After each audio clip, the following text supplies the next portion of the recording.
Welcome to the Highly Sensitive Podcast. I'm Lauren LaSalle, and I'm a former therapist, a highly sensitive person, and a boundary-setting coach for highly sensitive people. My hope for this podcast is to create a feeling of community, be a supportive place for HSPs, and normalize our experiences as highly sensitive people. Thank you so much for joining me, and let's begin. Welcome to the Highly Sensitive Podcast. I'm Lauren LaSalle, and I am a boundary setting coach for highly sensitive people. I have a few reminders for you before we get into the episode.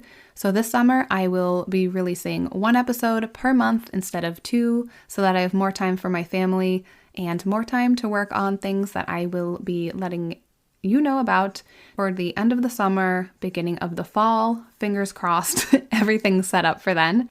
So if you haven't already, please rate and review the podcast. It really helps other people find it, and it helps them know that it's worth listening to. And if you leave a 5-star review, I will read it on an episode. I also wanted to remind you to check out my website, laurenlasallecoaching.com. If you go to my free resources page, you will see my free boundary setting workbook for highly sensitive people. You can either fill in your answers on your tablet or computer or phone, or you can print it out and you can handwrite in your answers, whichever works best for you. And while you are on my website, I would strongly recommend, if you like this podcast and you like learning things about being a highly sensitive person and about boundary setting as a highly sensitive person, I would highly suggest you join my email list. I send out tips, I send out exclusive offers, I send out reminders and announcements about events that I'm doing. I sometimes announce things to my email list before I open it up to the general public. So if all of that sounds good to you, go to my website and join my email list. You can do that right on the homepage. Okay, so I think a couple episodes ago I mentioned that I did get an email with a question for me, and it's taken me a while to finally get around to it. So the question is about, how do you keep yourself from bursting into tears? That's a great question, a tough question. I don't know if I'll have a great answer for you. So this person says one of their greatest difficulties in their life is preventing themselves from bursting into tears most of the time. They have a very disturbing boss with very upsetting offenses. It's very difficult to change jobs, but how can one cope and not burst into tears every hour or offense? So that is, I think, probably something that a lot of HSPs deal with. So thank you for submitting that question. And I'm going to leave the name out just for anonymity's sake. I don't know if they would like me to share their name, but if you submitted the question, I'm sure you know that it's yours. So I guess the first thing I want to share is it is really, really difficult when you feel like you're going to cry, or when you do cry in a public place, and especially if you're at work, because I feel like we have this view of crying as a weakness, and it's just something that I feel like we're not supposed to do in front of other people, especially in public or at work. And a lot of people don't feel comfortable being around someone who's crying. So I think that's kind of where sometimes it feels a little awkward and uncomfortable for everyone who's there, because you don't want to cry in front of people, and they maybe don't really feel comfortable being around you when you're crying because they don't know what they're supposed to do or what they're supposed to say or how to respond in that situation.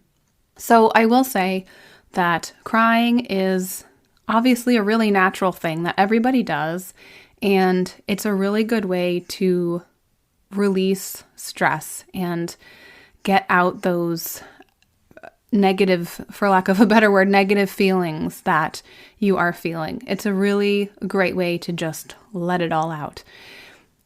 So there is that. It is unfortunate that it's happening at work and that it's your boss who is doing or saying things that's really upsetting you to the point where you feel like you're going to cry or you do cry. And I know you said changing jobs is really difficult. I think if it were me, I would really be looking into at least trying to find another job. I don't know if it might be weird to talk to HR and see if there's anything they can do. I'm sure you don't want this to turn into some sort of confrontation with your boss or some sort of conversation about what's been going on. I'm also wondering if your boss is aware that what they're doing or saying is affecting you in this way.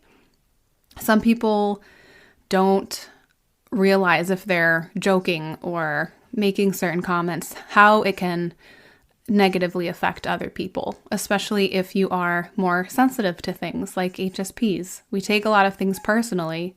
I feel like it's really, you can try not to cry. It's hard to try not to cry sometimes. But besides getting a new job or not being around this boss, I don't know what else you're supposed to do in this type of situation or what else you can do.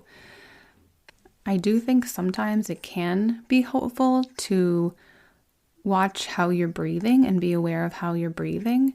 So if you are starting to feel like you're going to cry, make sure you are really taking deep, full breaths. And sometimes that can help you not cry or at least sort of calm your body down a little bit. So really making sure you're breathing in, holding that breath for a couple seconds, and then when you exhale, really extend the exhale.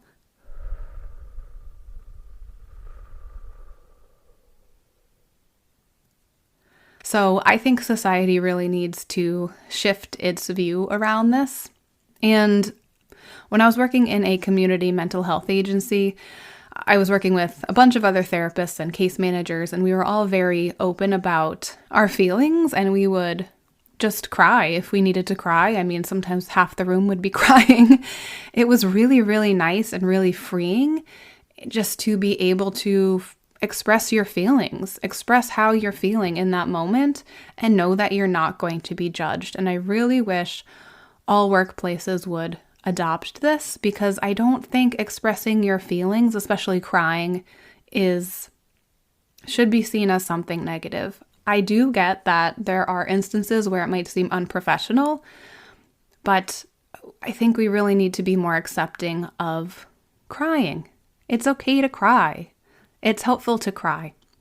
So that's all I have to say about that. I really wish I could have given you a helpful answer, but I did want to make sure to address your question. So to end this episode, I have a guided meditation for you to help with stress and anxiety.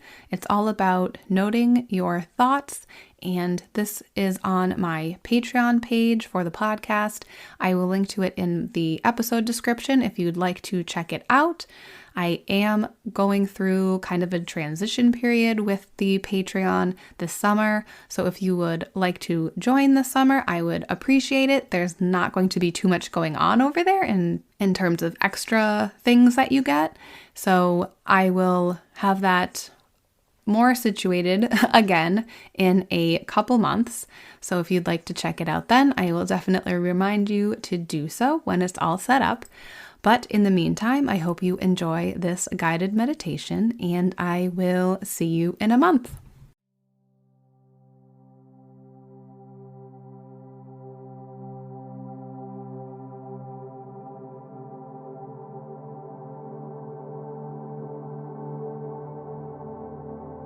Simply by bringing awareness to the mind, you naturally detach from its thoughts and meanderings.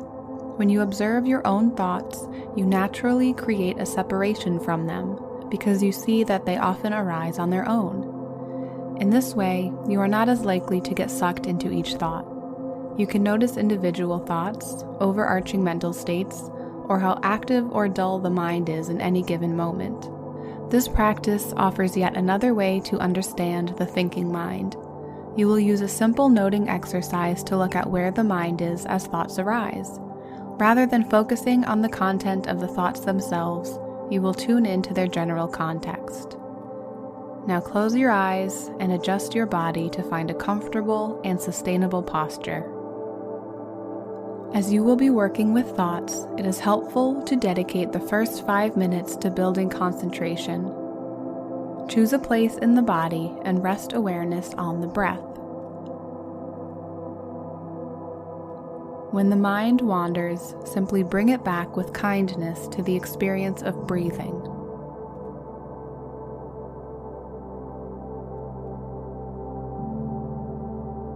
Open your awareness to the mind and thought processes.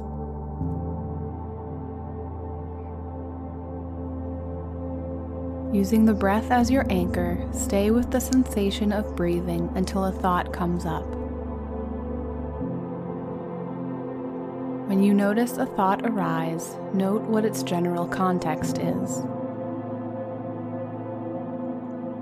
Rather than tuning in to the specifics of the thought, note whether it is rumination, problem-solving, fantasizing, or another thinking pattern. When you recognize you are thinking, note the thought and return to the breath.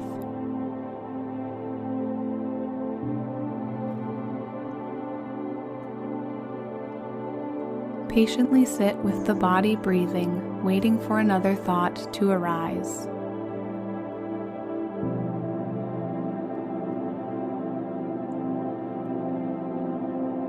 Again, note what the thought is in general without diving into specifics or getting wrapped up in it.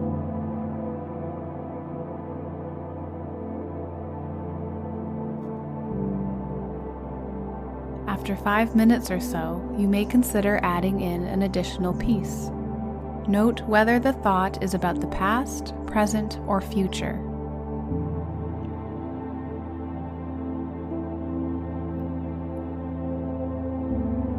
Without labeling one as good or another as bad, just note where the mind is.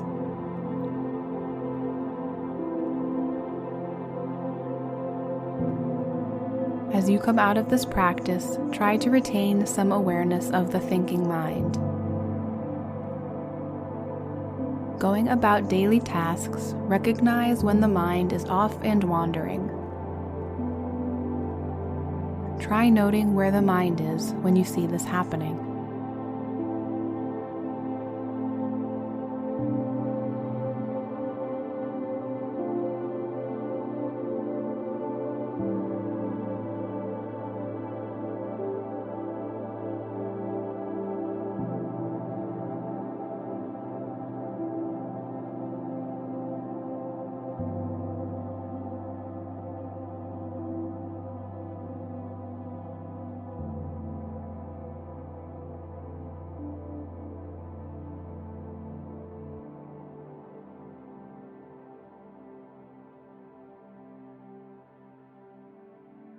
Thank you so much for listening to the Highly Sensitive Podcast.